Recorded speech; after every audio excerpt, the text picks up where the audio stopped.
जय हिंद प्यारे दोस्तों। बहुत बहुत स्वागत है आप सभी का आज की इस वीडियो में। और आज की ये स्पेशल वीडियो बहुत ज्यादा इंपॉर्टेंट होने वाली है बच्चों, क्लास 12 के सोशियोलॉजी सब्जेक्ट के लिए। ठीक है, तो जैसा कि आप सभी को पता है कि अभी रिसेंट में आपका बोर्ड का एग्जाम होने वाला है। इवन आपका कोई सा एग्जाम हो सोशियोलॉजी का, हर एक एग्जाम के पॉइंट ऑफ व्यू से आज की इस एक ही वीडियो में आपकी जो सेकंड बुक है बच्चों, भारत में सामाजिक परिवर्तन एवं विकास, इसका पूरा का पूरा सिलेबस, उसका जो रिवीजन है, वन शॉट रिवीजन इस वीडियो में हम करने वाले हैं। ठीक है, और इस रिवीजन की वीडियो में इस वाली आपकी किताब से हर वो इंपॉर्टेंट क्वेश्चन इस वीडियो में हम डिस्कस करने वाले हैं जिसके आपके पेपर में आने के चांसेस बहुत ज्यादा। ठीक है, तो वीडियो को कंप्लीटली एंड तक जरूर देख लीजिएगा, आपकी तैयारी इसके माध्यम से बहुत अच्छी होने वाली। ठीक है, तो आइए शुरुआत करेंगे बिना देरी करते हुए। ओके, तो सबसे पहले देखिए आपकी जो सेकंड बुक है इसका सिलेबस आप समझ लीजिए। चैप्टर 1 आपको पढ़ना है संरचनात्मक परिवर्तन। ठीक है, ओके। खंड मतलब सेकंड चैप्टर है आपका सांस्कृतिक परिवर्तन। फोर्थ आपको पढ़ना है ग्रामीण समाज में विकास एवं परिवर्तन। फिफ्थ आपको पढ़ना है औद्योगिक समाज में परिवर्तन तथा विकास। और एट आपको पढ़ना है समाज का आंदोलन। चैप्टर 1 आपका 5 नंबर का है, चैप्टर सेकंड 5 नंबर का है, चैप्टर आपका जो फोर्थ है ये 10 का है, चैप्टर फिफ्थ आपका 10 का है, चैप्टर 8 आपका 10 का है। यानी कि टोटल इस किताब से आपके 40 नंबर के क्वेश्चंस आने वाले हैं। ठीक है, इससे पहले आपकी जो बुक 1 थी, इससे पहले वो हमने आपको बुक 1 बहुत अच्छे तरीके से समझा दी थी, अच्छे तरीके से। तो आप बुक 1 को जाके जरूर से देखिएगा। इस वीडियो में बात करने वाले हैं अपने बुक नंबर 2 की। ठीक है, तो बुक नंबर 2 का पहला चैप्टर निकाल लेते हैं। देख सकते हैं बुक नंबर 2 है। ठीक है, और ये आपके टोटल चैप्टर्स हैं, ये रहे आपके चैप्टर्स। चलिए, सबसे पहला चैप्टर नंबर 1 आएगा बच्चों संरचनात्मक परिवर्तन। तो एक चीज मैं आपको पहले बता दूं, यहाँ पे कुछ क्वेश्चन ऐसे रहेंगे जिनको मैं आपको टिक लगवा दूंगा। ठीक है, टिक लगवा दूंगा, आप उन्हें याद करके जाइएगा। कुछ क्वेश्चन ऐसे होंगे जिसे मैं आपको एकदम बहुत अच्छे तरीके से समझा दूंगा, जो मुझे लगेगा कि बहुत ही ज्यादा इंपॉर्टेंट है। ठीक है ना, और जो नॉर्मली लगेगा जैसे चांसेस है वो मैं आपको टिक करवा दूंगा। ठीक है, चैप्टर 1 है बच्चों संरचनात्मक परिवर्तन। तो संरचनात्मक परिवर्तन में सबसे पहले आपको ये पता होना चाहिए कि इसका मीनिंग क्या होता है। मीनिंग होता है बच्चों, इसको मैं एक बार बड़ा कर लेता हूँ थोड़ा सा, है ना, ताकि आपको पूरा का पूरा एक बार अच्छे तरीके से दिखे, है ना। हाँ, अब ठीक है। देखो, संरचनात्मक परिवर्तन में होता ये है कि समाज में आने वाले परिवर्तन जो कि समाज की संरचना में परिवर्तन लाते हैं, जैसे जनसंख्या कम होना, जनसंख्या का अधिक होना, अमीर होना, गरीब होना, हिंसा वगैरह। ठीक है ना, वो सारी चीजें, यानी कि जनसंख्या में जो परिवर्तन हो रहा है एक समाज में, उसको बोल देते हैं। ठीक है, उपनिवेशवाद क्या होता है? सिंपल सी बात है, किसी एक कंट्री के द्वारा दूसरे देश को अपना गुलाम बना के उस पर शासन करना, ये उपनिवेश कहलाता है। उपनिवेशवाद का भारतीय समाज पर क्या प्रभाव पड़ा था? ये भाई 4 नंबर का बहुत ही इंपॉर्टेंट क्वेश्चन है कि उपनिवेशवाद का भारतीय समाज पर क्या प्रभाव पड़ा। भारत में आधुनिक विचार एवं संस्थाएं, ये सभी औपनिवेश काल की ही देन है। और हमारे देश में संसदीय विधि और जो शिक्षा व्यवस्था है, इसका प्रारूप भी ब्रिटेन के संविधान से ही लिया गया। तो कहीं ना कहीं कुछ अच्छा प्रभाव है भारतीय भारतीय समाज पर उपनिवेशवाद का। सड़कों पर बाएं चलना, ब्रेड ऑमलेट, कटलेट, ऐसे जो खाने की चीजें वगैरह हैं, ठीक है, जैसे कि नेकटाई पोशाक पहनना, अंग्रेजी भाषा का उपयोग, ये सभी उपनिवेशवाद की ही भारत को देन है। ठीक है, उपनिवेशवाद का भारतीय समाज पर प्रभाव ब्रितानी उपनिवेश पूंजीवादी व्यवस्था पर आधारित है। इसका मतलब इसने आर्थिक व्यवस्था में बड़े पैमाने पर हस्तक्षेप किया, जिसके कारण भारत में उपनिवेशवाद को मजबूती मिली। ठीक है, जंगल काटकर चाय की खेती अंग्रेजों ने शुरू की थी, जिससे जंगलों को नीति किया गया और प्रशासित करने के लिए अनेक कानून भी बनाए गए थे। भारत को बहुत सारी इंटरनेशनल करेंसी भी प्राप्त हुई थी। ठीक है, उपनिवेशवाद के दौरान लोगों का आवागमन बढ़ गया था, जैसे डॉक्टर, वकील, मुख्यतः ये सभी बंगाल, मद्रास से चुनकर देश के विभिन्न विभागों में भेजे जाते थे सेवाएं करने के लिए। ठीक है, ये भारत से सीमित ना रहकर सुदूर एशिया, अफ्रीका, अमेरिकी महाद्वीप तक पहुंचे थे। ठीक है ना, और भी बहुत सारे पॉइंट आ जाते हैं। ये कुछ कुछ वे पार्ट है जो हमारे भारत पर इसके एक तरीके से हम कह सकते हैं कि प्रभाव पड़े थे। ठीक है, कुछ अच्छे हैं तो कुछ गलत भी है। ठीक है ना, ये चीजें। अब ये समझिए भाई कि पूंजीवादी का क्या मतलब होता है। पूंजीवादी एक ऐसी अर्थव्यवस्था होती है बच्चों, जिसमें उत्पादन के जो साधन होते हैं उस पर स्वामित्व किसी एक व्यक्ति का या फिर किसी एक समूह का होता है। ठीक है, जिसमें ज्यादा से ज्यादा मुनाफा कमाने पर जोर दिया जाता है। इसमें गतिशीलता अच्छी होती है, वृद्धि अच्छा होता है, प्रसार भी अच्छा होता है, नई नई मशीनों, नई नई विचारों का उपयोग होता है, कमाने पर तथा श्रम के बेहतर उपयोग पर जोर दिया जाता है। ठीक है, इसमें बाजार को एक विस्तृत भूमंडीकरण के रूप में देखा जाता है, जिसमें बहुत सारे कंट्री, बहुत सारे एरिया के लोग आकर इसमें व्यापार करते हैं। भारत में भी पूंजीवाद के विकास के कारण उपनिवेशवाद प्रबल हुआ था और इस प्रक्रिया का प्रभाव भारत के सामाजिक, सांस्कृतिक, आर्थिक, राजनीतिक पर पड़ा था। ये चीजें, ठीक है। अच्छा, एक चीज याद रखना कि अगर पूंजीवादी व्यवस्था शक्तिशाली आर्थिक व्यवस्था बन सकती है, तो राष्ट्र भी सशक्त एवं प्रबल राजनीतिक रूप ले सकता है। ये पॉइंट, ठीक है। नगरीकरण और औद्योगिकरण, बेसिकली उपनिवेशवाद के दौरान दो संरचनात्मक परिवर्तन हुए थे भारत में, ठीक है। जैसे हम नगरीकरण को औद्योगिकरण को जोड़कर देख सकते हैं। जैसे कि औद्योगिकरण का संबंध यांत्रिक उत्पादन के उदय से है और ऊर्जा के गैर मानवीय संसाधनों पर निर्भर होता था, जिसमें ज्यादातर लोग बेसिकली कारखानों में, दफ्तरों में, दुकानों में काम करते थे, ठीक है। इसके कारण कृषि व्यवसाय में लोगों की संख्या कम होती जा रही थी और कृषि थोड़ा पीछे होता चला गया था। लेकिन औपनिवेशिक जो शहर है, इनका उद्भव बहुत तेजी से हो रहा है, ठीक है। नगरीकरण को औद्योगिकरण से जोड़कर देखा जा सकता है, दोनों एक साथ होने वाली प्रक्रिया है। कई बार औद्योगिकरण क्षरण भी देखा जा सकता है, जैसे भारत में कुछ पुराने परंपरागत नगरीय केंद्रों का पतन हुआ, जिस तरह ब्रिटेन में उत्पादन व निर्माण को बढ़ावा मिला। यानी कि अगर नगरीकरण है तो वहां पे औद्योगिकरण भी होगा, लेकिन कई बार औद्योगिकरण थोड़ा खत्म भी हो रहा होता है, ठीक है। प्राचीन नगर सूरत, मसूलीपट्टनम, ये अस्तित्व जो था इनका कमजोर हुआ, जबकि ब्रिटेन में ये और मजबूत हो रहे थे। ये चीजें आती हैं। और ये एक आधे पॉइंट है, जैसे आधुनिक नगर जैसे बंबई, कलकत्ता, मद्रास, ये उपनिवेशवादी शासन में प्रचलित थे और बहुत मजबूत होते चले गए थे। वही बंबई में कपास, कलकत्ता में जूट, मद्रास में कहवा, चीनी, नील कपास की खेती ब्रिटेन को निर्यात होती थी। तो ये कुछ कुछ पॉइंट है भाई, ठीक है ना। आप इसीलिए इन सभी को पढ़ सकते हैं। अगला है चाय की बागवानी। तो सभी को पता है चाय की बागवानी का मतलब क्या होगा कि अंग्रेजों ने जंगलों को काट कर जहाँ पे चाय की खेती की थी, खेती इन द सेंस की बागवानी की थी, ठीक है ना। तो ये खुद काम नहीं करते थे, ये भारत के उन गरीब लोगों को उठा उठा कर यहाँ पे लाते थे, उसे फालतू में काम करवाते थे, पैसा वैसा भी नहीं देते थे, ठीक है। जितना कि वो एक टाइम का खाना भी खा सके, एक तरीके से उसका शोषण होता था। और अंग्रेज की मैमे वगैरह रह के एकदम आलीशान जीवन वगैरह जीती थी, इसी को चाय की बागवानी बोलते हैं, ठीक है। स्वतंत्र भारत में औद्योगिकरण की बात आ जाएगी। तो औद्योगिकरण को स्वतंत्र भारत ने सक्रिय तौर पे बढ़ावा दिया है, जिसमें स्वदेशी आंदोलन, ये कुछ एक आधे पॉइंट आ जाते हैं, ठीक है। भारी मशीनीकृत उद्योगों का विकास हुआ था, इससे उद्योग, पब्लिक सेक्टर तेजी से बढ़े थे, कोऑपरेटिव सेक्टर बहुत तेजी से बढ़े, ये चीजें। यह स्वतंत्र भारत में औद्योगिकरण। अब स्वतंत्र भारत में नगरीकरण की बात आती है। तो भूमंडीकरण के द्वारा शहरों का अधिक प्रसार हुआ था। एम एस राव के अनुसार भारतीय गांवों पर नगरों के प्रभाव थे। कुछ गांव ऐसे हैं जहां से अच्छी खासी संख्या में लोग दूर दराज के शहरों में रोजगार ढूंढने के लिए जाते हैं। बहुत सारे प्रवासी केवल भारतीय नगरों में ही नहीं बल्कि विदेशों में भी रहते हैं। शहरी प्रभाव उन गांवों में देखा जाता है जो औद्योगिक शहरों के निकट स्थित है, जैसे भिलाई वगैरह। महानगरों का अनुभव हुआ था। इनका विकास तीसरे प्रकार के शाही शहर प्रभाव है, जिससे निकटवर्ती गांव प्रभावित होते हैं। ये कुछ हुआ, ठीक है। अच्छा, यहाँ पे एमसीक्यू वगैरह आ जाते हैं, तो एमसीक्यू आप देख लीजिएगा। जैसे कि ब्रिटिश साम्राज्य की अर्थव्यवस्था में निम्न तटीय नगर की भूमिका समझाइए। तो मुंबई, कलकत्ता, ये सभी आ जाते हैं। इसी तरह भारतीय गांव पर नगरों के प्रभाव को लिखा गया है एम एस ए राव का। आधुनिकीकरण की अवधारणा किसने दी थी? डैनियल क्या नाम है इसका, लर्नर ने, यानी कि ऑप्शन ए हो। उपनिवेशवाद का संबंध इनमें से किससे है? तो भाई बात से है। भारत में ब्रिटिश उपनिवेश की स्थापना तथा विस्तार में कौन सहायक था? तो भाई सभी के सभी सहायक थे, ठीक है। और भी 1995 में भारत में मलिन बस्तियों को रहने वाली संख्या कितनी थी? भाई 450 लाख के आसपास। वर्तमान स्थिति में किसी प्रकार के और किसी भी स्तर के बदलाव को क्या कहते हैं? परिवर्तन कहते हैं। और भी एक आधे पॉइंट है, आप इन सभी को पढ़ सकते हैं। जैसे यूरोप और अमेरिका की सभ्यताओं की संस्कृति को प्रभावित होकर होने वाले परिवर्तन को क्या कहते हैं? पश्चिमीकरण। सामाजिक परिवर्तन से तात्पर्य समाज ढांचे के परिवर्तन से, ये कथन का है जॉनसन।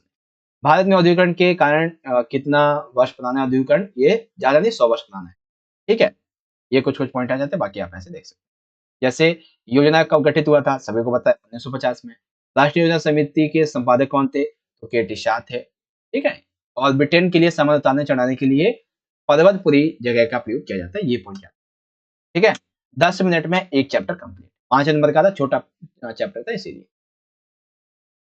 चैप्टर सेकंड है बच्चों, सांस्कृतिक परिवर्तन, ठीक है। चैप्टर सेकंड है सांस्कृतिक परिवर्तन। तो याद रखिएगा कि सांस्कृतिक परिवर्तन को 4 प्रकार के रूप में देखा जाता है। एक होता है संस्कृतिकरण, आधुनिकीकरण, लैंगिकरण, लौकिकीकरण यानी कि धर्मनिरपेक्षीकरण, और चौथा है पश्चिमीकरण। और पूरा का पूरा आपका चैप्टर इन्हीं चारों प्रक्रियाओं पर बेस्ड है, ठीक है। 19वीं 20वीं शताब्दी में कुछ समाज सुधार आंदोलन सुधार चालू हुए थे। जैसे कि समाज सुधार आंदोलन उन चुनौतियों के जवाब थे जिन्हें भारत के लोग अनुभव कर रहे हो, जैसे सती प्रथा, बाल विवाह, विधवा पुनर्विवाह, जाति प्रथा, राजा राममोहन मतलब बेसिकली समाज आंदोलन इसलिए चला जाते थे ताकि ये इन सभी को खत्म किया जा सके, जिसमें राजा राममोहन राय ने सती प्रथा का विरोध किया था। ये कुछ चीजें। समाज साथी एक जिनका नाम था सतीश सब्रवाल, इन्होंने अंग्रेजों के शासन होते हुए भी भारत को कैसे और आधुनिक बनाया जा सकते हैं उसके कुछ पहलू बताए थे, जिसमें पहला पहलू था संचार माध्यम का, कि प्रेस के माध्यम से, माइक्रोफोन के माध्यम से, जहाज के माध्यम से, रेलवे के माध्यम से नए नए विचार, नए नए सामानों को एक जगह से दूसरी जगह लाया जा सकता है, जिससे लोगों का विकास होगा। संगठनों के स्वरूप, जैसे कि हर एक समूह जो है, जातीय समूह जो है अपने संगठन बना सकती है, जैसे कि बंगाल में ब्राह्मण समाज के लिए समूह बना, पंजाब में आर्य समाज की स्थापना हुई थी, ठीक है ना। मुस्लिम महिलाओं के लिए राष्ट्रीय स्तर पर संस्थान बनाया गया था, अंजुमन ए ख्वातीन इस्लाम ये बनाया गया था, ठीक है ना। ये चीजें थी। विचार की प्रकृति बिल्कुल सी बात है, जब स्वतंत्रता तथा उदारवाद की नए विचार, ये सभी परिवार संरचना को, विवाह संबंधी नियम को, सांस्कृतिक सुरचना को, सुरचना के जो विचार है, शिक्षा के मूल्य, ये सभी विचार की प्रकृति के माध्यम से भारत में औपनिवेशीकरण होने के बावजूद भी भारत को विकसित बना सकते हैं, ठीक है। उसके बाद में आ जाता है संस्कृतिकरण। इसकी उत्पत्ति का जो सिद्धांत है वो जाता है एम एन श्रीनिवास को। ये कहते हैं कि निम्न जाति या जनजाति या, अच्छा एक सेकेंड, इसको हम दोबारा पढ़ेंगे कि जो संस्कृतिकरण है इसकी उत्पत्ति की बात करेंगे तो निम्न जाति या जनजाति अन्य समूह जो उच्च जातियों, विशेष करके द्विज जाति की जीवन पद्धति, अनुष्ठान, मूल, आदर्श, विचारधाराओं का अनुकरण करते हैं, उनको बोलते हैं, ठीक है। संस्कृतिकरण का प्रभाव क्या पड़ता है, तो इसका प्रभाव होता है कि भाषा, साहित्य, विचारधारा, संगीत, नृत्य, नाटक, अनुष्ठान व जीवन पद्धति में बहुत इसमें प्रभाव पड़ता है। मूलतः हिंदू समाज के अंतर्गत ऐसा देखा था। श्रीनिवास को गैर हिंदू संप्रदाय और समूह में भी यह प्रक्रिया दिखाई पड़ी थी। देश के विभिन्न हिस्सों के अलग अलग प्रभाव देखे गए थे। उच्च स्तरीय सांस्कृतिक जातीय प्रभावशाली किसी न किसी स्तर का स्थिरीकरण यहाँ पे देखा गया, ठीक है। संस्कृतिकरण एम एन श्रीनिवास के अनुसार ये वह प्रक्रिया है जिसमें निम्न जाति, जनजाति ये दोनों ही उच्च जाति, इनकी दो जातियां जो है इनकी जीवन पद्धति को, उनके अनुष्ठानिक मूल्य को, उनके आदर्श तथा विचारों का अनुकरण करते हैं, ठीक है। इसके प्रभाव भाषा, साहित्य, विचारधारा, संगीत, नृत्य, नाटक, अनुष्ठान, जीवन पद्धति में देखे जा सकते हैं, एक तरीके से कॉपी पेस्ट है एक तरीके से, ठीक है। उसके बाद संस्कृतिकरण की आलोचना कैसे की जाती है, तो सामाजिक गतिशीलता निम्न जाति के स्त्रीकरण में उद्गामी परिवर्तन करती है, ठीक है, यानी कि स्त्रीकरण को बहुत ही कम बढ़ावा देती है, ठीक है।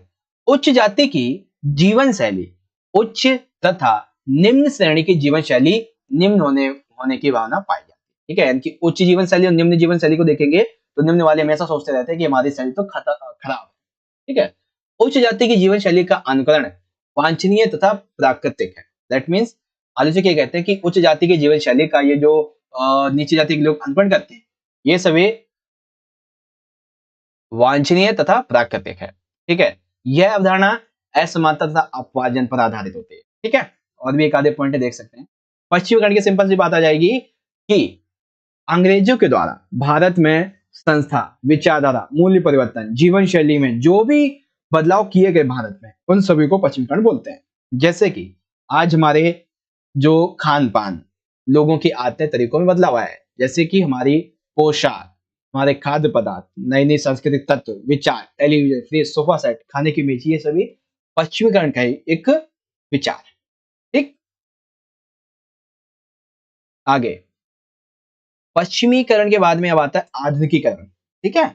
आधुनिकीकरण प्रारंभ में आधुनिकीकरण का आशय था कि प्रौद्योगिकी और उत्पादन प्रक्रियाओं में होने वाले सुधार से, लेकिन वर्तमान में ये जो आधुनिक विचार हैं इनके अनुसार सीमित संकीर्ण स्थानीय दृष्टिकोण कमजोर पड़ जाते हैं और सार्वभौमिक दृष्टिकोण यानी कि पूरा विश्व एक कुटुंब को महत्व दिया जाता है, ठीक है ना। पहले क्या होता था आधुनिकीकरण में, केवल प्रौद्योगिकी और उत्पादन प्रक्रियाओं तक ही ये सीमित होते थे, ठीक है। लेकिन अब इनके अलावा इसमें नए नए विचार, ठीक है, दृष्टिकोण, ये सभी शामिल हो जाते हैं, ठीक है। इसीलिए एक आपने सुना होगा एक वक्तव्य है, वसुधैव कुटुंबकम, यानी कि पूरा विश्व ही एक कुटुंब है, एक परिवार है, ऐसा कुछ, ठीक है ना। तो ये आधुनिकीकरण में देखा गया। वर्तमान आधुनिकीकरण यानी कि धननिरपेक्षीकरण, ये धनात्मक तथा अच्छे मूल्य के झुकाव को दर्शाते हैं। और एक आधे पॉइंट आप ये यहाँ से ले सकते हैं, ठीक है। उसके बाद में आपका ये चैप्टर कंप्लीट हो जाएगा। देखिए हमने सिर्फ क्विक रिवीजन कर रहे हैं, ठीक है। कुछ इंपॉर्टेंट एमसीक्यू आ जाएंगे। संस्कृतिकरण वह प्रक्रिया है जिसमें निम्न जाति किसी जीवन पद्धति विचारों का अनुकरण करती है। कौन करते हैं ये? उच्च जाति के। ठीक है, मतलब किसके करते हैं? उच्च जाति के। उपनिवेशवाद के दौरान लोगों के द्वारा नहीं अपनाया गया पश्चिमी देश में रहना। हालांकि पश्चिमी पोशाक, संस्कृति, खाद्य पदार्थ अपनाया गया, लेकिन पश्चिमी देश में रहना नहीं अपनाया। आधुनिकीकरण का आशय होता है कि गणना और विज्ञान की सत्यता की भावुकता। निम्नलिखित में से किसने सत्य शोधक समाज की स्थापना की थी? ज्योतिबा फुले। संस्कृतिकरण की अवधारणा किसके द्वारा दी गई थी? एम एन श्रीनिवास के द्वारा। ठीक। आर्य समाज के संस्थापक इनमें से कौन थे? स्वामी दयानंद सरस्वती।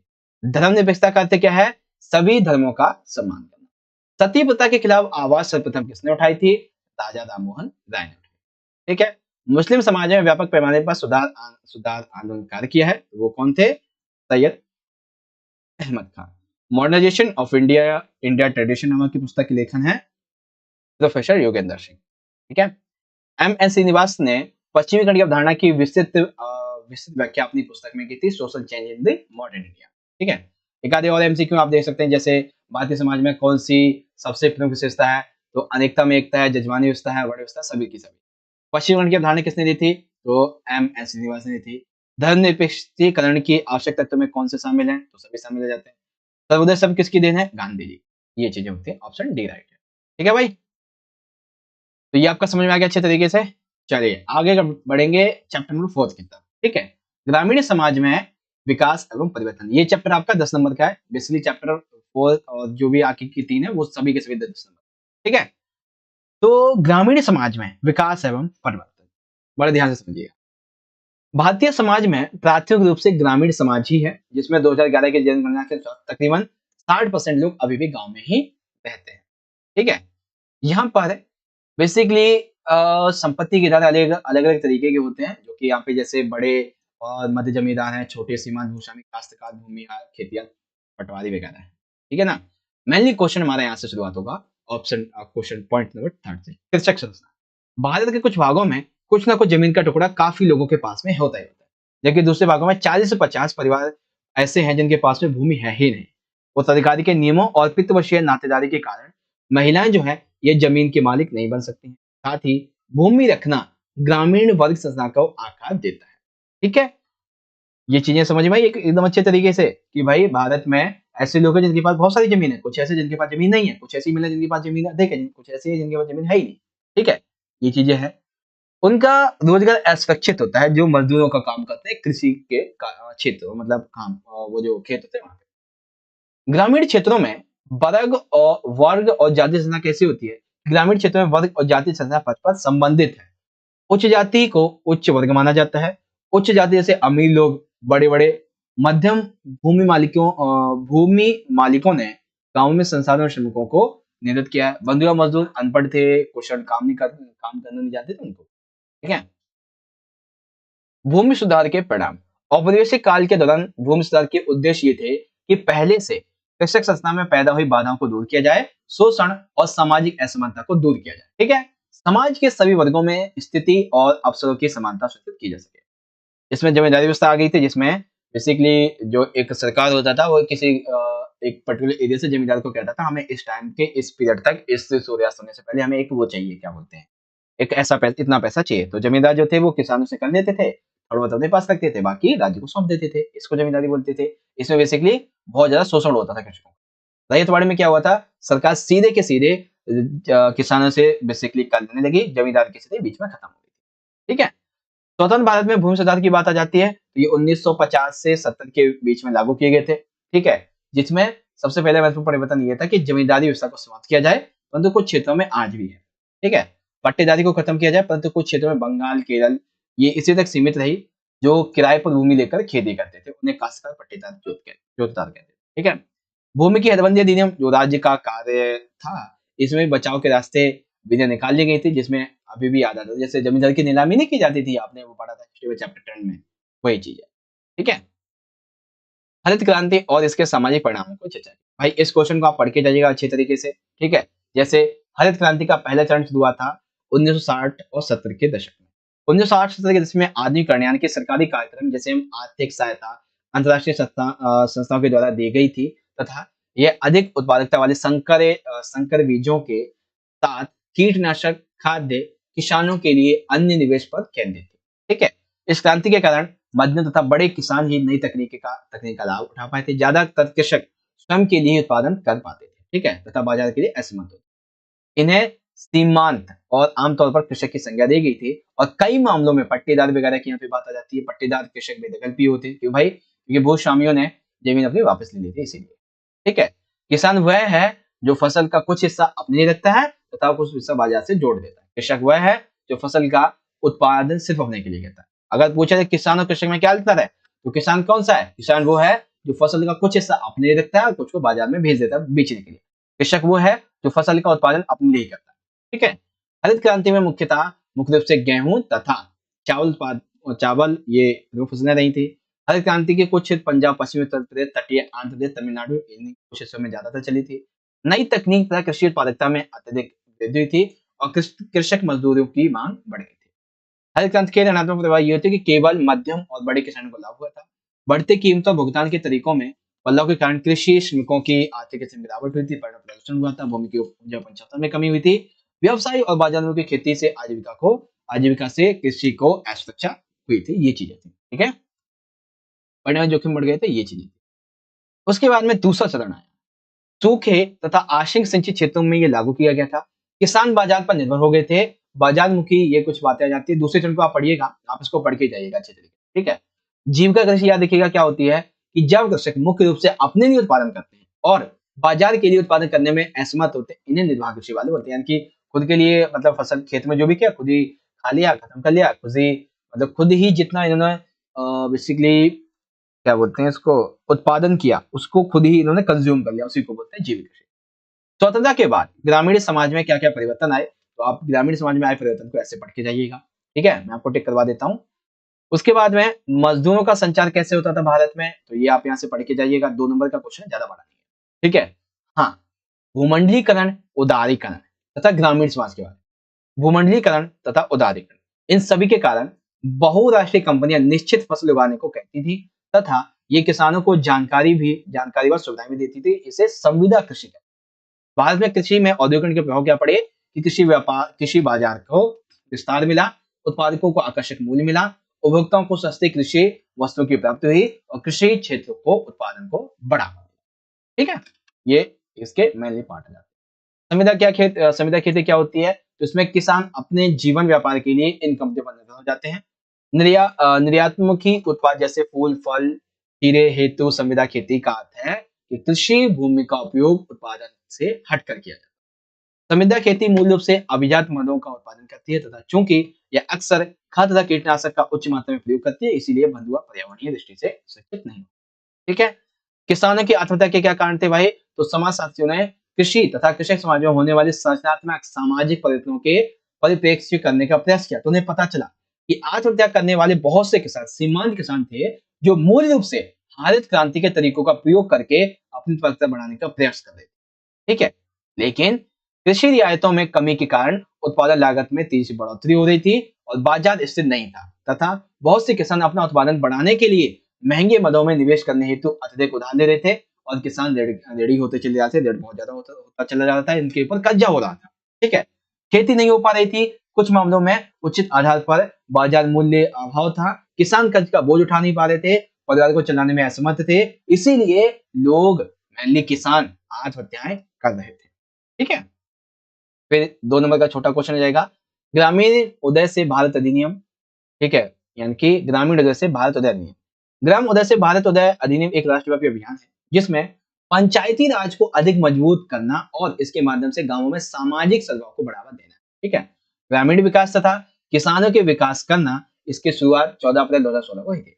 एक 2 नंबर का क्वेश्चन और बन जाएगा, राष्ट्रीय ग्रामीण नगरीय मिशन में ये था क्या, तो ये कार्यक्रम स्वास्थ्य मंत्रालय के द्वारा चलाया जा रहा है जिसमें ग्रामीण क्षेत्रों में स्वास्थ्य सुरक्षा में केंद्र सरकार की यह योजना 12 अप्रैल 2005 को शुरू हुई थी और आरंभ में यह मिशन केवल 7 साल तक चलने था। ठीक है, पर एक प्रमुख योजना थी और यह कार्यक्रम भारत सरकार के द्वारा संचालित होता है जिसके माध्यम से पूरे देश में किसानों के लिए एकीकृत सहायता के मार्ग खोले गए। ठीक है, इसके अतिरिक्त इन कार्यक्रमों के द्वारा ग्रामीण लोगों के जीवन यापन में गुणवत्ता में सुधार हुआ था। ये पॉइंट, ठीक है भाई, तो सिंपल सा कॉन्सेप्ट आपका कंप्लीट हो जाता है यहाँ पे। चलिए आगे बढ़ेंगे। आगे बढ़ने से पहले कुछ कुछ एमसीक्यू की यहाँ पे बात करेंगे। संविदा खेती से संबंधित नहीं है, तो इसमें पर्यावरण दृष्टि सुरक्षित होती है, ये गलत है क्योंकि ये सुरक्षित नहीं होती पर्यावरण दृष्टि। ठीक है, किसानों की आत्महत्या के करने के कारण थे बैंक का कब्जा, खेती का ना होना, फसल का उचित मूल्य ना मिलना। हरित क्रांति में निम्नलिखित में से किस राज्य को अधिक वृद्धि हुई थी? तो पंजाब को, सबसे अधिक पंजाब को। ठीक है, बेनामी बदल के अंतर्गत भूस्वामियों ने अपनी भूमि किसे नहीं दी थी? सरकार को। जो फसल का कुछ हिस्सा अपने लिए रखकर बाजार से भी जुड़ते थे उनको किसान बोलते थे, और जो अपने लिए प्रोडक्शन करते थे, खुद ही कंज्यूम कर लेते थे, उनको कृषक बोलते थे। ठीक है, फिर यहाँ पे आ गया था निम्न से कौन सा ग्रामीण समाज का हिस्सा है? तो कृषि व्यवसाय, ये ग्रामीण समाज में होता है। लोगों को समता के आधार पर देखने और भेदभाव ना करने के विचार को क्या कहते हैं? समानता बोलते हैं। ठीक है, जीवन जीने के लिए आवश्यक रोजगार का कार्य जिससे धन की प्राप्ति हो सके उसे जीविका बोलते हैं। भारत में हरित क्रांति लाने का योगदान जाता है डॉक्टर एम.एस. स्वामीनाथन। तबला स्कीम केंद्रित है बेसिकली मातृ लाभ पर। ठीक, भारत सरकार की ओर से भूमि के पुनर्गठन हेतु कौन सा प्रयास किया गया है? इनमें से कोई भी नहीं किया। ठीक है, ये चीज है। तो समझ में आ गया आप सभी को आपका चैप्टर नंबर 5। आगे 4th समझ में आया होगा, चैप्टर 5 तो यहाँ से होगा। चैप्टर 5 है बच्चों हमारा कि औद्योगिक समाज में परिवर्तन और विकास, 10 नंबर का ये भी चैप्टर। आइए देखेंगे, औद्योगिकरण की कल्पना की बात करेंगे। तो औद्योगिकरण बेसिकली एक ऐसी अवधारणा है जिसमें मशीनों का महत्वपूर्ण स्थान होता है। ठीक है, बड़े बड़े उद्योगों में आधुनिक मशीनों तथा श्रम के विभाजन की सहायता से इस पर कार्य किया जाता है। हर एक श्रमिक या छोटा समूह एक पुर्जा बनाता है तथा वह मुख्य उत्पाद को देख नहीं सकती। मार्क्स वीबर और एडम दुर्खिम ने शहरीकरण जैसे उद्योग के साथ सामाजिक सुविधाओं के साथ संख्या को जोड़ा था। ठीक है ना, ध्यान से समझो यहाँ पे भारत में औद्योगिकरण के बारे में। तो औद्योगिक समाज की छवि कैसी थी? तो वर्तमान समाज औद्योगिक समाज है तथा औद्योगिकरण के इस युग में सामाजिक परिवर्तन की गति भी काफी तीव्र हो गई है, क्योंकि विकास की गति तेजी से लक्ष्य की ओर बढ़ती जा रही है। आज उद्योगों का आधुनिकरण तेजी से हो रहा है और यहाँ पे बहुत भारी भारी मशीनों का उपयोग किया जा रहा है। ठीक है, औद्योगिकरण एवं नगरीकरण परस्पर अंतर संबंधित अवधारणाएं।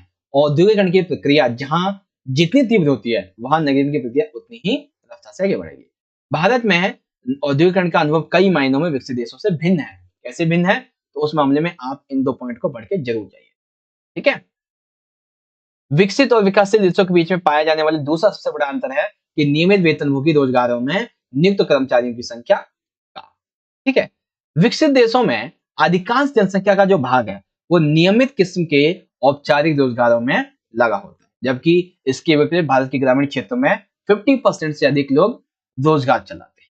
ठीक है, उनमें काम करते हैं, केवल 7.3% लोग नियमित रोजगार से लाभ पाते हैं। ये चीजें संगठित या फिर औपचारिक क्षेत्र आ जाते हैं यहाँ पे। ठीक है, ओ ये क्या हो गया? एक्चुअली फ्रेंड्स क्या हुआ कि यहाँ पे ना लाइट चली गई है अभी। ठीक है, आपके लिए वीडियो बनाना काफी जरूरी है। तो मेरे पास में अभी जो यूपीएस है, आप सभी को पता होगा यूपीएस के बारे में, उसकी टाइमिंग है अराउंड से 15 से 20 मिनट की। ठीक है, तो मैं कोशिश करता हूँ कि जल्दी से जल्दी आपको पूरा का पूरा समझा दूं। ठीक है, तो आने वाले 10 से 15 मिनट के अंदर हम वीडियो कंप्लीट कर देंगे। तो इसलिए क्या करूंगा, मैं कुछ क्वेश्चन आपको समझा दूंगा। ठीक है, कुछ क्वेश्चन आपको टिक करवा दूंगा, पढ़ के जाइएगा उनको। ठीक है, टॉपिक्स ये पढ़ के जाना भाई, संगठित और औपचारिक क्षेत्र और असंगठित और औपचारिक क्षेत्र में क्या क्या डिफरेंस होता है, इसको आप पढ़ के जरूर जाइएगा। ठीक है, ये आपका 4 नंबर का क्वेश्चन है, डिफरेंस करने के लिए आएगा आपको समझ। ठीक है, भारत में प्राथमिक वर्षों में औद्योगिकरण कैसे हुआ था, तो इसके बारे में 2 नंबर का छोटे छोटे पॉइंट पढ़ के जाना आप। ठीक है, उदारीकरण, हाँ ये बहुत इंपॉर्टेंट है भाई। 4 नंबर का क्वेश्चन काफी इंपॉर्टेंट है कि लोग किस तरह काम पाते थे। तो देखो, रोजगार के विज्ञापन के द्वारा बहुत से लोग रोजगार पाते थे, जबकि निजी संपर्कों के द्वारा सुनियोजित लोग काम के आधार पर व्यवसाय करते थे। ठीक है, एक फैक्ट्री के कामगारों को रोजगार देने का तरीका भिन्न होता है। कामगार ठेकेदार से रोजगार पाते थे और ठेकेदार गांव गांव जाता है, फिर वहां काम चाहने वाले से इसके बारे में पूछता है, उसके बाद में तुम्हें पैसा उधार देता है, कहता है कि तुम्हें काम करना है, अगर करना होगा तो उसे अग्रिम दिहाड़ी मान लिया जाता है बस, और तब तक कहता रहता है जैसे वो काम नहीं जब तक वो पैसा चुका नहीं पाता। ये चीजें आती हैं। और इसी संबंध में आ जाता है ठेकेदारी व्यवस्था। ठेकेदारी समय क्या होता है कि निर्माण स्थलों पर ईंट के भट्टों पर काम करवाने के लिए एक ऐसे श्रम की आवश्यकता होती है जो कभी भी उसे जरूरत पड़ सकती है। इसलिए ठेकेदार गांव गांव जाकर लोगों से पूछता है, तुम काम करोगे, तुम काम करोगे, तुम काम करोगे, अरे तुम काम कर लो, अरे तुम भी काम कर लो, अरे आज जाओ काम करो काम करो। ठीक है ना, तो ठेकेदार उसे क्या कहते हैं, ठेकेदार उसे थोड़ा पैसा देते हैं ऋण के मामले में। ठीक है, कहते तुम काम करो, इसे ऐसा मान लो कि अग्रिम वेतन है तुम्हारा। ठीक है, आधा मान लेते हैं और एक काम करो, जब वेतन कंप्लीट हो जाएगा उस हिसाब से देखना, करना है तो करना, नहीं तो चले जाना, कोई बात नहीं, ठीक है ना। खेतिहर मजदूरों को उनके जमींदार ने कंध से बांध दिया था, पूर्व में ये चीजें। काम को किस तरह से किया जाता है, तो इस संबंध में भाई काफी इंपॉर्टेंट क्वेश्चन है, पढ़ के जाइएगा कि काम को किस तरीके से किया जाता है। वैसे मैं आपको समझाता अच्छे तरीके से, बट टाइमिंग की यहाँ पे प्रॉब्लम होने वाली है। और अभी जैसे होता है ना कि व्हाट्सएप ग्रुप वगैरह होते हैं, तो उसमें एक होता है तो लिखा हुआ कि लाइट आएगी तकरीबन 3.5 घंटे के बाद, और आपका उसके बाद में काफी टाइम हो जाएगा, इसीलिए सीधा का सीधा हम पॉइंट टू पॉइंट आंसर की बात करें, ठीक है। चलिए कम से कम ये तो है कि यूपीएस है, तो आपके लिए मैं ये वीडियो तो बना के अपलोड कर दूंगा इतनी देर में ही, ठीक है। चलिए, तो बाकी ये एक छोटा सा याद रखिएगा भाई, समय की चाकरी के बारे में, ठीक है। समय की चाकरी के बारे में ये पूरा का पूरा एक पैसेज आपका पढ़ के जरूर जाइएगा, ठीक है, पक्का पढ़ के जाइएगा। 4 नंबर का काफी इंपॉर्टेंट है, और सीबीएसई ने अपने सैंपल में दिया भी हुआ है, ठीक है। आगे कोयला खनिकों की कार्यवस्थाएं क्या होती है, सिंपल छोटा पॉइंट है। और हाँ, घरों में होने वाले कार्य कैसा होता है, ये अर्थव्यवस्था का महत्वपूर्ण हिस्सा होते हैं। इसमें लेस, जरी का ब्रोकोड, कालीन, बीड़ी बनाना, अगरबत्ती ऐसे उत्पाद शामिल हैं। काम का मुख्य रूप से महिलाओं और बच्चों के द्वारा किया जाता है, एजेंट इन्हें कच्चा माल प्रदान करते हैं, ऐसी चीजें, ठीक है। प्रवासी श्रमिकों की कई सारी समस्याएं होती हैं, जैसे कि कुछ समस्याएं आपकी यहाँ पे दी गई हैं, आप यहाँ से पढ़ सकते हैं, ठीक है। मजदूर हड़तालें तथा मजदूर संघ के संबंध में आ जाएगा कि भाई क्या क्या हड़तालें की जा रही थी, तो मजदूर संघ के बारे में, हड़ताल, तालाबंदी, और ये एक आधे पॉइंट आ जाएंगे, ठीक है। बम्बई टेक्सटाइल जो हड़ताल हुई थी 1982 की, ये बहुत ही अच्छी है। 1982 में ये हुई थी, इसका नेतृत्व किया था व्यापार संघ के नेता थे डॉक्टर दत्ता सामंत। दो यहाँ पे 2 साल तक ये चली थी, दो मांगे थी, वेतन मजदूरी, अपना संघ मजदूर अपना संघ बनाना, ठीक है। कुछ आपके सामने एमसीक्यू हो जाएंगे, लोग किस तरह काम पाते थे, विज्ञापन के द्वारा, रोजगार कार्यालय के द्वारा, जानकारी के द्वारा, ठीक है, डी राइट। जो मजदूर छुट्टी पर गए हुए स्थान पर काम करते, उन्हें क्या कहते थे, बदली कामगार। संगठित औपचारिक क्षेत्र के अंतर्गत आते हैं सभी के सभी, ठीक है। कथन को सही करके लिखने की जरूरत नहीं है। आगे आगे आगे, हाँ, कहाँ गया हमारा क्वेश्चन। निम्न में से किसे द्वितीयक क्षेत्र में रखा जाता है, तो उद्योगों को द्वितीयक क्षेत्र में रखते हैं। रेल यातायात किस श्रेणी के अंतर्गत रखा जाता है, तो भाई ये प्रथम के अंतर्गत आ जाता है, ठीक है, ओके। भारत के औद्योगिकरण के विकास हेतु कार्य योजना में किस बात पे बल दिया गया है, तो सभी पे बल दिया गया है, यानी कि ये तीनों के तीनों है, ठीक। भारत में स्पष्ट रूप से उदारीकरण की प्रक्रिया का आरंभ किसके शासनकाल में हुआ था, नरसिम्हा राव के शासनकाल में, ठीक है। उदारीकरण की प्रक्रिया को प्रभाव स्वरूप आर्थिक क्षेत्र में कौन से सुधार हुए थे, ये सभी के सभी सुधार हुए थे, ठीक है। भारत में उदारीकरण की प्रक्रिया अपनाए जाने पर कौन सी चुनौतियां सामने आई थी, तो सभी के सभी चुनौतियां सामने आई थी जब उदारीकरण भारत ने अपनाया, ठीक है। भारतीय अर्थव्यवस्था का मॉडल किस प्रकार का है, तो मिश्रित है, जिसमें पूंजीवादी समाजवादी दोनों है। इनमें से कौन सा उदाहरण की देन है, तो बाजारवाद, वैश्वीकरण, निजीकरण, सभी के सभी इसकी देन, ठीक है।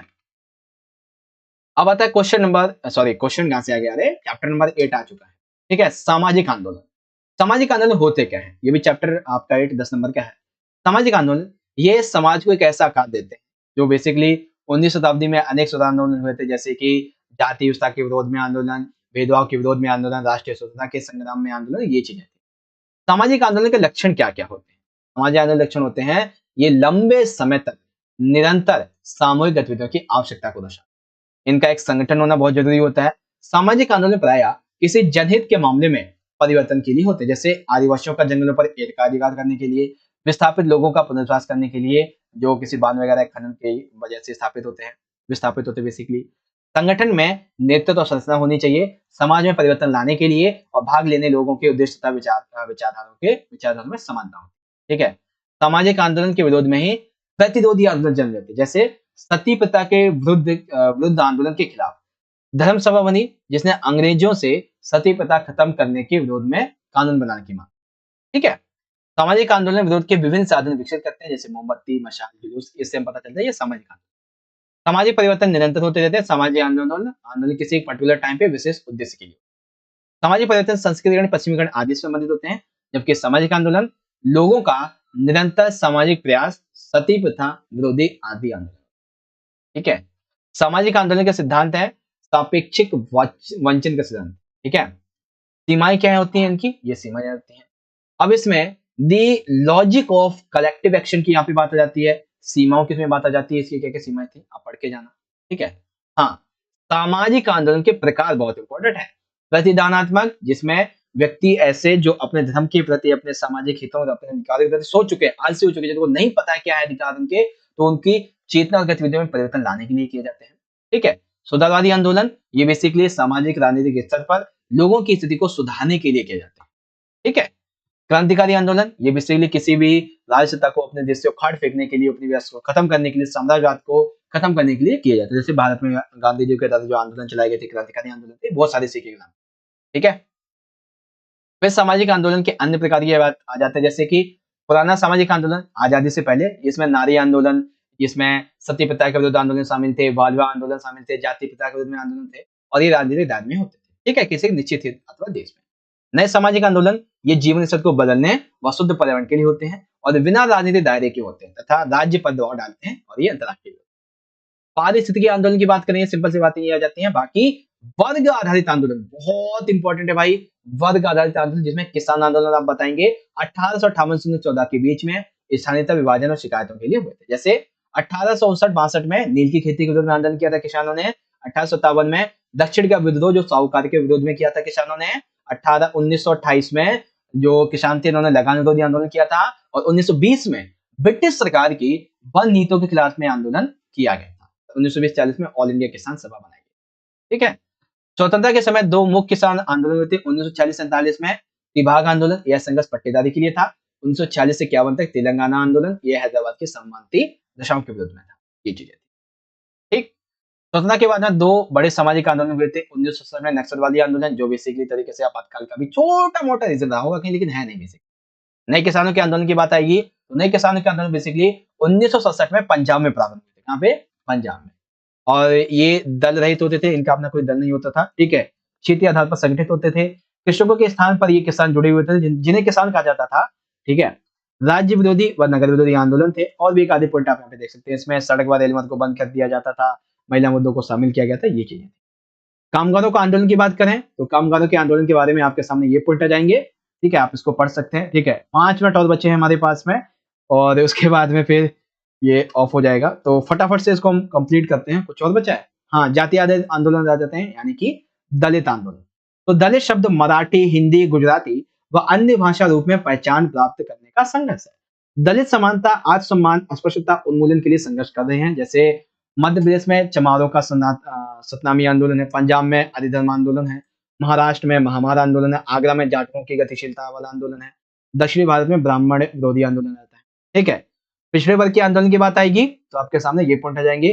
पिछड़े जातियों वर्गों का राजनीतिक इकाई के रूप में होता है। औपनिवेशिक काल में राज्य अपनी संपत्ति का वितरण जाति आधारित करते हैं। लोग सामाजिक तथा राजनीतिक पहचान के लिए जाति में रहते हैं, और एक आधे पॉइंट यहाँ पे आ जाते हैं। ठीक है भाई। उच्च जाति का आंदोलन, दलित व जो पिछड़े और बढ़ते प्रभाव हैं इनकी उच्च जातियों ने उपेक्षित इन्हें महसूस किया। जनजातीय आंदोलन आ जाते हैं, जो कि बेसिकली किस जो मध्य भारत में स्थित यहाँ पे चला जाता है। जैसे छोटा नागपुर, संथाल परगना में स्थित संथाल, होमुंडा, ओराव, मीणा इत्यादि। झारखंड में, बिहार से अलग होकर 2000 में झारखंड राज्य बना। आंदोलन की शुरुआत बिरसा मुंडा ने की थी। इस समय इसने साक्षरता का अभियान चलाया था। दिक्कुओं जो व्यापारी महाजन थे इनके प्रति घृणा को था। ये चीजें कुछ पॉइंट है, आप पढ़ लेना। ठीक है। और महिलाओं का आंदोलन यहाँ पे आ जाएगा भाई। जैसे 1970 के दशक में भारत में महिला आंदोलन का नवीनीकरण हुआ। महिला आंदोलन स्वायत्त थे तथा राजनीतिक दलों से ये स्वतंत्र होते थे। महिला के प्रति हिंसा के बारे में अभियान चलाए गए थे। स्कूल के प्रार्थना पत्र में माता पिता दोनों के नाम शामिल करवाने के लिए आंदोलन चलाए गए थे। यौन उत्पीड़न व दहेज के विरोध में आंदोलन चलाए गए थे। कुछ महिला संगठन नाम यहाँ पे आ जाएंगे, जैसे विमेंस इंडिया एसोसिएशन, ठीक है, 1971 में स्थापित हुआ था। ऑल इंडिया विमेंस काउंसिल 1926 में स्थापित हुआ था। ये चीजें थी। ठीक है, आगे कंप्लीटली समझ में। बाकी कुछ आपके एमसीक्यू और आ जाते हैं, 1-2 मिनट में एमसीक्यू देख लेते हैं। जैसे कि एमसीक्यू यहाँ पे आ जाता है हमारे सामने। एमसीक्यू, मजदूर संघ की स्थापना कब हुई थी? 1920 में। सामाजिक आंदोलन कितने प्रकार के होते हैं? 3 तरीके के होते हैं। ठीक है। निम्नलिखित में से कौन सा सामाजिक आंदोलन के विरोध के साधन है? तो कौन से हैं? मसाल जुलूस, काले कपड़े पहनना, नुक्कड़ नाटक, सभी के सभी। जनजातीय आंदोलन के मुख्य बिंदु कौन से हैं? भूमि का अधिग्रहण, वनों का राष्ट्रीयकरण, ऋण की वसूली, सभी के सभी हैं। ठीक। रिक्शन वगैरह हमें देखने जरूरत नहीं है। हाँ, एक सेकेंड। चिपको आंदोलन का संबंध किस राज्य से? उत्तराखंड से। मैं आपको करवा चुका हूं। निम्न से किस आंदोलन का संबंध पर्यावरण समस्या से जुड़ा हुआ था? चिपको आंदोलन, क्योंकि चिपको आंदोलन संबंधित किससे था? बेसिकली वृक्षों की रक्षा से। ठीक है। जनजातीय आंदोलन संबंधित है जनजाति अहिंसा के आधार पर चलाया गया एक आंदोलन जिसे गांधी जी ने चलाया था, सभी को पता है, सत्याग्रह आंदोलन। ठीक। 18वां क्या है, चिपको आंदोलन कब चलाया गया था, 1973 में। दलित पैंथर्स की स्थापना कब हुई थी, 1972 में। चिपको आंदोलन की अगुवाई किस व्यक्ति ने की थी, सुंदरलाल बहुगुणा ने। Option number C. बस लीजिए, कंप्लीट हो गया। ठीक है, तो यहाँ पे हमारा आज का सेशन, आज का ये वीडियो हम कंप्लीट करते हैं। मेनली जो जो पॉइंट थे इंपॉर्टेंट चैप्टर के, वो मैंने आपको समझा दिया। टाइम काफी कम बचा हुआ था बच्चों, ठीक है ना, इसीलिए हमें थोड़ी जल्दी करनी पड़ी। ठीक है, एक बार मैं निकाल देता हूँ उसको, जो भी आपका चैप्टर वटेवर। ओके, ठीक है, ये रहा, देखो सेकंड बुक थी आपकी। ठीक है, और इस सेकंड बुक के ये आपके चैप्टर्स थे। ओके, मैं आपको एक बार दोबारा दिखा देता हूँ। ये थी आपके सेकंड बुक के चैप्टर्स। संरचनात्मक परिवर्तन 5 नंबर का, छोटा कर दूं, हाँ बहुत छोटा। ठीक है, संरचनात्मक परिवर्तन 5 नंबर का, सांस्कृतिक परिवर्तन 5 नंबर, ग्रामीण समाज में विकास में परिवर्तन 10 नंबर, औद्योगिक समाज में परिवर्तन तथा विकास 10 नंबर, सामाजिक आंदोलन ये भी 10 नंबर का। टोटल इसके हिसाब से कितने नंबर के क्वेश्चन आएंगे, 40 के। चलिए वीडियो को एंड करते हैं। आप सभी को आपके बोर्ड के एग्जाम के लिए, हर एक एग्जाम के लिए ऑल द बेस्ट। मिलेंगे नेक्स्ट वीडियो में। बहुत बहुत धन्यवाद। जय हिंद, वंदे मातरम।